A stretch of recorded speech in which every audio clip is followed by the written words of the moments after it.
Welcome to Holistic Living with Dr. Radisha. I'm your host, Dr. Radisha Brown. The mission of Holistic Living is to provide busy professionals with information on their journey towards holistic living. Holistic living includes financial, mental health, emotional, physical health, all of those things that are key on your journey towards holistic living. We live in a very busy world, and many of us choose to put ourselves last on the list. I say it's time to make that change. It's time to put ourselves on the top of our priority list.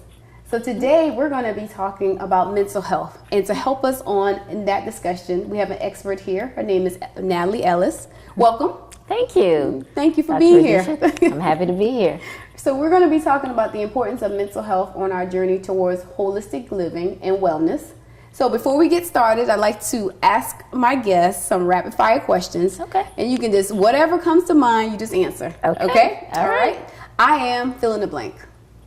I am powerful. All right. She is powerful. My business is? My business is Esteem Counseling Services. Esteem empower self through enrichment, education, and motivation. And you work with? I work with children, adults, couples, all people.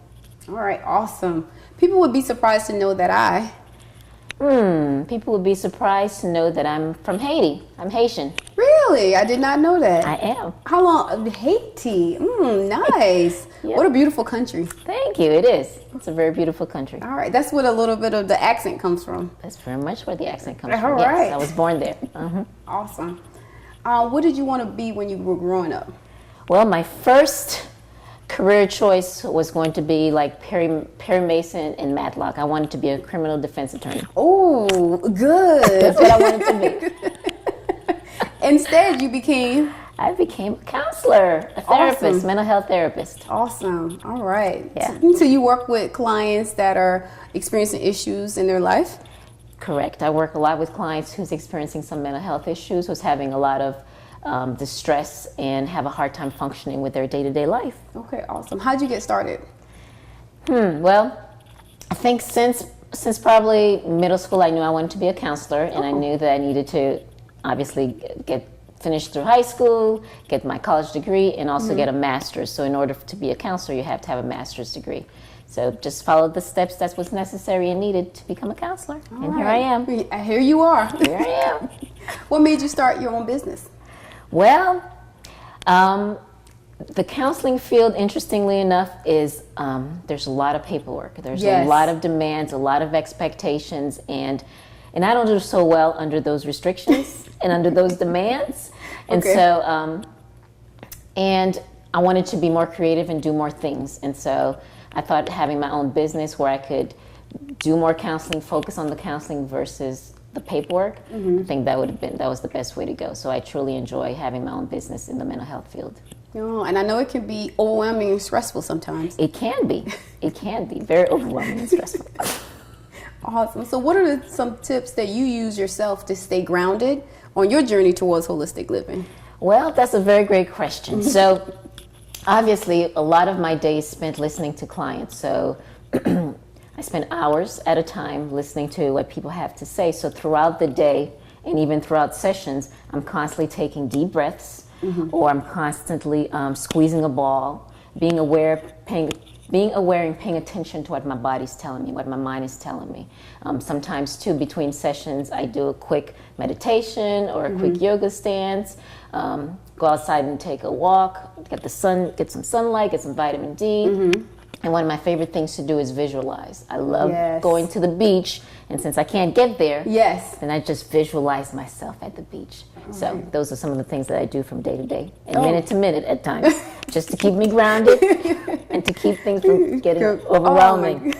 Those are all important things that you mentioned. Yes. You know, I love it. You got the whole checklist. I have a checklist. I have a checklist, and that's one thing I do tell clients to do, because we know when we're going to get stressed. We know the things that's in our lives that's going to create distress for us, or is going to create certain emotional discomfort. And so it's important to plan and have things in place so when it happens, that's not when we're trying to figure it all out. Yes. And so yes, I do have a toolkit of things that I do when I'm feeling a certain type of way. Absolutely. I love your toolkit, and I love all of the things you mentioned. Yes. How do you help clients incorporate those items in their lives? Well, we talk about it. So obviously, a lot of things we do in session is process the stuff that they have going on by going into their trauma. A lot of my clients have had traumatic experiences, so we do talk about the trauma, talk about their feelings and experiences related to that, their thought processes. So we go through and do the work in terms of the therapy. But with that too, what are some tools, what are some coping mechanisms when you're feeling distressed, when you're feeling uncomfortable, when you're feeling anger, whatever the emotion is that we could put in place. And so we talk about the things that they're already doing. Oftentimes people are doing things that brings them calmness, but they don't use it as a coping mechanism. So we talk about what are the things you do now that's helpful, that helps you calm down, that you enjoy doing, and how do we then intentionally and purposely put that as part of your coping plan or safety plan or self-soothing plan. So you mentioned two words that stood out to me. Intentional is one of them, and plan is another. So those are two things I think are really important when people are on their journey towards healing, towards wholeness, doing things intentional. And that's the whole purpose of the show, is showing individuals to be active participants and doing things intentionally. That's a good point. Yes, in order to be an active participant in your life, you have to be intentional about it. Or else life will pass you by. You know, and next thing you know, it's 4 hours later, however the time just passes. Absolutely. So what are some challenges that your clients face? So let's say with some of my little ones, they face things like failure at school, disruption at school, inability to focus, inability to pay attention. Some of them struggle with compliance, listening to their parent. A lot of my kids are kids that's in either the foster care system and the juvenile justice system. So they're already, some of them involved in illegal things. In terms of the foster care system, these are kids already in terms of physical abuse, sexual abuse, lots of trauma in their lives already. A lot of my adult clients are people that had traumatic experiences or have had lots of hurts and griefs and loss in their lives. And oftentimes, again, we tend to dismiss those things, or we tend to put them on the back burner because we want to be strong, we want to keep pushing. And so a lot of my clients who come in terms of their older are things that they've been dealing with for a long time, and they just finally decide to make a step and come into therapy. But yeah, some of them, like I said, traumatic experiences, breakups, lots of breakups, divorce, loss, grief, deaths, those type of things. A whole gambit of areas and challenges. Of things, challenges, things that day-to-day challenges that the human experience kind of go through. However, these things do need to be addressed oftentimes because it's part of our norm. Some of these things we just kind of keep going. But again, when we have things that kind of happen over and over at different parts of our lives or different times of our lives, it does become overwhelming and tends to take a toll. And so it's important to address it. Absolutely. And we're going to talk more about mental health when we come back right after the break.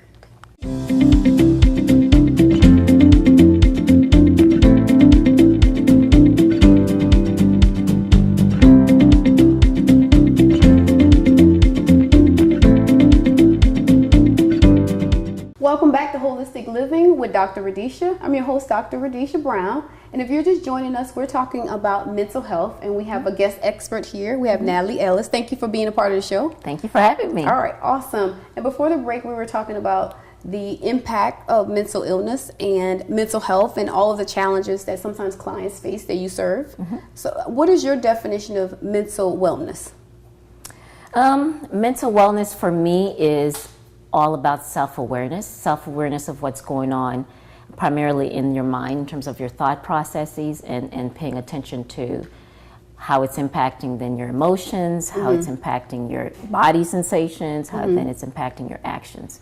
And so the mental wellness is, to me, it's all about awareness. Awareness, yes. Absolutely. Why do you think that's important on your journey, on an individual's journey towards holistic living?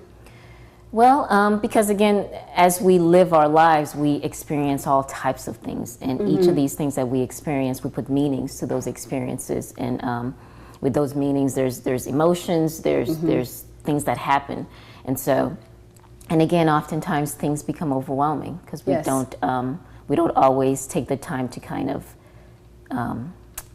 work through some of those experiences, particularly if it's something traumatic or something really hurtful or intense. And so, yeah, it's definitely important to become aware and self-aware of all these things and taking the time to, again, intentionally and mindfully plan to be healthy and, to take care of our wellness. To take care of our wellness, absolutely. What is a misnomer that many people believe about mental health? I think a misnomer, it's that because mental health, then automatically it's crazy. This notion of crazy, when there's just an array of what mental health could be. Absolutely. And what mental illness could be. And again, also letting people know that it's sometimes it's a progression of things too. And so when we ignore something that may be minor, it does grow into something bigger. And the other misnomer You got it. is that mental health isn't a category by itself, and that it doesn't impact everything else in our lives. Mental health and physical health goes hand in hand. Absolutely. Right? And spiritual health, all of that goes hand in hand because we're one whole being. Yes. Right? And so it's not just an entity that exists by itself. And so our mental health impacts our physical health, and physical health impacts mental health, and all the other health out there, spirituality and financial health and all those things. And in some ways, mental health, because mental health is all about how we see, how we perceive and see ourselves and see the world. So that impacts our spirituality, that impacts our financial, how we do things financially. It impacts our physical, how we eat and things of that sort. So, yeah. So it's important to, again, be mindful of how mental health impacts all parts of who we are. Absolutely. And I know sometimes people have don't understand the connection between mental health and all those other areas you mentioned, because it starts with the mind, and the mind controls your actions, your behaviors, your emotions, right? Yes. So what are some physical ramifications for poor mental health? Some physical ramification. You could have lack of sleep. Yes. Which is, again, I think we've talked about this many times in terms of just insomnia, people not being able to sleep. So lack of sleep, poor eating, and again, with poor eating and body impact to the body in terms of physical health, diabetes, high blood pressure. So it impacts things in those ways in terms of physical health. It impacts level of stress, irritability, how we deal with our emotions, whether we're easily annoyed or not annoyed. It impacts our relationships, how we relate to other people, how we see other people. And like I tell people too, our first relationship is with ourselves. So it relates to how we see ourselves, whether our self-esteem, whether it's high, it's low, all those things. So mental health relates to a lot of things and impacts so many things. And I like something that you said, our first relationship is with ourselves. Yes. And that's why we talk about on holistic living, is that you have to put yourself high on the priority list. We do. Yes, because we put our families, we put job responsibilities, we put community responsibilities, and at the end of the day, we're the center for all of those things, right? That's true. Yeah. Yep. And so one of the things that you help clients with is reprioritizing things in their life. Definitely. Definitely. It's funny because when we go on a plane, the first thing they do is, if anything goes wrong on the plane, is you put the thing on your face first before you can help anyone, because you got to make sure you're good. You can breathe. Yeah. You got to make sure you're good before you can help. And oftentimes we don't pay attention to that, because again, we could help and help and help, and then we're breaking down, and at the end of the day, then we could no longer be helpful to anyone at that point when we're broken down. Absolutely. Yeah. Absolutely. That's a good point. Thank you for sharing that. Sure. And hopefully our viewers are hearing what you're saying, is that everything starts with you. You have to put yourself high on the priority list, number one position, because however you're treating yourself is how it's going to affect everything else that you do. True that. Absolutely. What's one tip that you give your clients that you want to share with the viewers to help them improve their mental health? One tip. Usually the first homework assignment that I give my clients is, again, going back to that self-awareness, because the key in processing anything in therapy is about becoming aware. And so the first tip a lot of it is about, let's start becoming aware of what's going on in our thinking patterns, what's going on with our behavior patterns, what's going on in our feelings or emotions, the patterns in that, and also in terms of our body, what's our body telling us, and let's pay attention to that. So I guess ultimately the first tip is all about, let's start becoming self-aware. Becoming self-aware, because you can't change anything that you don't acknowledge. Right. We first have to become aware of it to know, okay, what do we need to do differently? Absolutely. Yes. Absolutely. Thank you for sharing that. That's awesome. Yes. What are some tips that you do to take care of your mental health above with things that you've shared? Well, I love going to yoga. I love making sure that I spend time with my son. I have a 16-year-old, so again, part of my mental health is learning how to set boundaries with work and my personal life and everything else going on, and you know, making sure I spend time with my family and my son. So that's some of the things that I do. And exercise is important. Spending time with friends is important. Vacationing, making sure I get to the beach and the water. Oh my God, I love the beach too. It's such a relaxing place. It is. Yes, it is. Okay, So awesome. those are some of the things. Yes, awesome. Thank you. And do clients find it difficult sometimes to get focused and set boundaries and reset priorities? Yes, yes. Setting boundaries is hard for people because a lot of it is about saying no. You know, and for people when they're used to saying yes or used to their boundaries being violated for such a long time, it does become difficult and strange for them to now start to set the boundaries around them. So yes, it is difficult. I had a very good friend tell me, no is an anointed word. So I like to share that because it's hard sometimes for people to say no. It is. Or that's enough, or no, I can't do that, because they feel guilty. They do. There's a lot of guilt, a lot of notion of, well, I don't want to be mean. Yeah. Right? I hear that a lot too. I don't want to be mean. You don't want to be mean. Yeah. How is it mean when you're telling people, when you're setting boundaries with people, when you're telling people what is okay and what is not okay? How is that mean? Yes. You know? But yes, so that becomes, again, the conversation in therapy in terms of changing some of that mindset. Because, again, it's not okay for people to mistreat you. Absolutely. Right? We teach people how to treat us. That's true. That's true. And sometimes we get into unhealthy patterns that just become comfortable. Yes. Yes. Oh, absolutely. So we're going to continue the conversation with Nathalie Ellis as soon as we come back from break.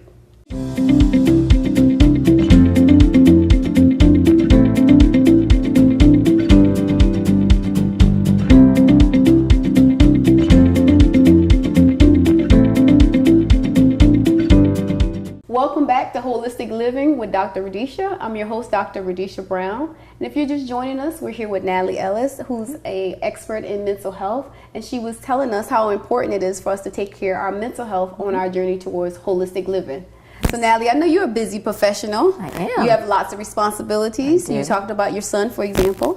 All right. So one of the things that our techniques I want to show you today to help you relax. You may have done it before or not, but we're going to practice it so our viewers can understand the experience. Okay. We're going to do progressive muscle relaxation. All right. Are you familiar with that? I am familiar with it. All right. Tell our viewers what that consists of. Well, and this is a good technique because, again, the other thing that happens with people, especially when they've experienced a lot of trauma and stress, they're not aware when their body's under stress. So with deep muscle relaxation, it kind of helps pay attention to different parts of the body and when it's tense and versus when it's relaxed. Yes. So, yes. Okay, awesome. It's a great tool. Ready? I am. All right, good. So I want you to take a deep breath for me. Hold it for 5 seconds. 1, 2, 3, 4, 5. And then exhale, saying the word relax. Relax. All right, you're going to do that one more time for me. Deep breath in. Hold it for 5 seconds. 1, 2, 3, 4, 5. And you're going to exhale, and then you're going to close your eyes for me. Okay. All right, the first thing we're going to do is put tension on our toes. So we're going to curl our toes in as much as possible, and we're going to hold it. So what you're doing is just taking your foot and curling your toes in and holding it real tight. Holding it as tight as you can, and then you're going to release it. So release it for me. And this time when you curl your toes in, you're going to take a deep breath with it. So 1, 2, 3, curl your toes in, deep breath. Hold it for 5 seconds. 3, 4, 5. Exhale and then release your toes. All right. All right. And then we're going to try it with our hands. So this time we're going to take a deep breath in, and then we're going to ball our hands up and make a fist and hold it as tight as we can. Okay. So deep breath in, and then ball your hands up, make a fist as tight as you can. All right. Hold it. 3, 2, 1. Exhale, and then release your hands. All right. We're going to try it one more time. Okay. Inhale, and then ball your hands up as tight as you can. Hold it for 5 seconds. 3, 2, 1. Exhale, and then release your hands. All right. You can open your eyes. How'd that feel? Felt good. Okay. It felt good. Could you feel physical differences in doing that exercise? Yes. Okay. Tell the viewers about that. Yeah, you could definitely feel the tense and when you're kind of holding it really tightly, how tense your body gets. And then when you're releasing it and you're feeling the difference when it's relaxed. So it's definitely good in recognizing when it's tense versus when it's relaxed. Yeah. Absolutely. Can you see yourself incorporating this in your daily busy schedule? Definitely. Okay, absolutely. Definitely. Absolutely. Yeah, just take a few minutes to do it. Mm-hmm. Yeah, sure. And you see it didn't take long. No, you it didn't. Just a minute or two. No. So the goal here and the tip here is that you can incorporate healthy habits such as progressive muscle relaxation in your daily life. Doesn't take long, but it helps to recenter you and help you focus on all the activities you have ahead of you, right? Yep. Again, putting yourself at the center. Yes. And you can do it with different parts of your body. You can do it with your toes, your hands, your shoulders. Mm-hmm. I mean, yeah. Yeah, all parts, from top to bottom. From top to bottom. Bottom top. One of the things that's really good for is people with anxiety disorder. It is. Yes. Yes. I used to have really bad anxiety, and I get anxious, and I start like shaking my legs, just shaking my legs. And this technique really helped me to focus, because sometimes you do, you're experiencing anxiety and you don't know it. Right. Like your body is responding, right. but you haven't made the connection with your mind. Right. So just being aware, as you mentioned, yes. To your body's changes whenever you're under stress or you have a lot of responsibilities or you're just feeling overwhelmed. Yes. Yeah. All right. Yeah. Awesome. So is that something you would encourage your clients to do? Definitely. I think you said it best with, particularly with anxiety, because again, oftentimes people aren't noticing when they're stressed or when they're tense or when things are happening to their body, and these type of exercises helps you become more mindful again, more mindful about what's going on. And when we are more mindful and aware, then we could definitely do something different. Absolutely. You know? Like you mentioned earlier, being conscious in your actions, right? Right. All right, awesome. So what's something that you would recommend for our listeners and how they can incorporate this in their daily lives? Incorporate progressive muscle relaxation. One thing I would say, and I tell clients this, throughout the day, even at work, when you're noticing that you're getting stressed or even before you notice it. So one of the things I talk about too is paying attention to the body, right? And so when you're noticing, okay, the stress is here, doing something in that moment, because it's just going to get more stressful throughout the day. So in the moment you're noticing, things are feeling a little bit whatever. So in that moment, go do something, being intentional and mindful of doing something to kind of help relax the body before we move on to the next thing, right? And so those are things that could be done every hour or every time you go for a break. So yeah, it could definitely be incorporated. Absolutely. Throughout the day. I think one of the misconceptions about being intentional or mindful and participating in these types of activities is that it takes a long time. Right. Yeah. Right. But as you saw, it only took a few minutes, and you felt more relaxed. Your blood pressure decreased. Yes. You had clarity, maybe. Yep. Yeah. Could concentrate on what you were doing. Right. Because you were doing a couple of things. Because you told me to also breathe, and breathing helps. And people take breathing for granted. Yes. In terms of just what the breathing does, because it's about bringing oxygen to the body. But again, when we're taking deep breaths, we're being intentional and mindful about bringing oxygen to the body to help calm the body down, because oftentimes when we are stressed, when we're anxious, when we're angry, when we're irritable, the body's under a panic, and again we're trying to calm the body back down again. So you're absolutely right. People minimize the effects of deep breathing. Yes, because we don't realize we're taking short breaths through the day. Right. Yeah. Definitely. And just a simple exercise of pouring more oxygen in your body helps just to decrease the processes. It does. Are clients really surprised by that? They are oftentimes. When I say let's practice it, so I take some time again to practice deep breathing, and then let's do it. Let's take some time to do it. And of course, it's again the mind, because again, this never works. Well, let's be open to it working. Yes. And let's do it properly. And yes, I feel so much better. Yeah, you can. Yeah, feel exactly. So much better, yes. But key, being open. Yes. And be willing to try. Being willing to try. Yeah. Yes. And being consistent. And then consistency. Yeah, Correct. Yeah, absolutely. Yes. Thank you so much. So tell our viewers how they can learn more about you. Well, I'm on all social medias primarily. So I have a website, esteemcounselingservices.com. So that's my website. I'm on Instagram. I do a lot of things on Instagram in terms of videos with tips. So that's the place you could find me. I do this Ask the Therapist on Instagram as well on Wednesdays at noon, where you could get tips about different mental health topics. I'm on Facebook, so all that is under Esteem Counseling Services. Okay, awesome. Okay. What does ESTEAM stand for?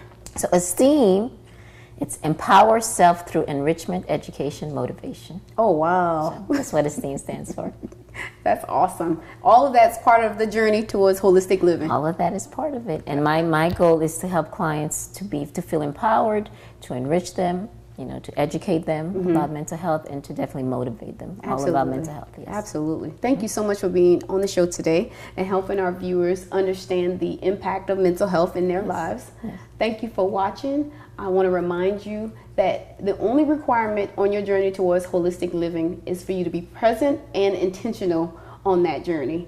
Thank you for tuning in, and I'll see you next time.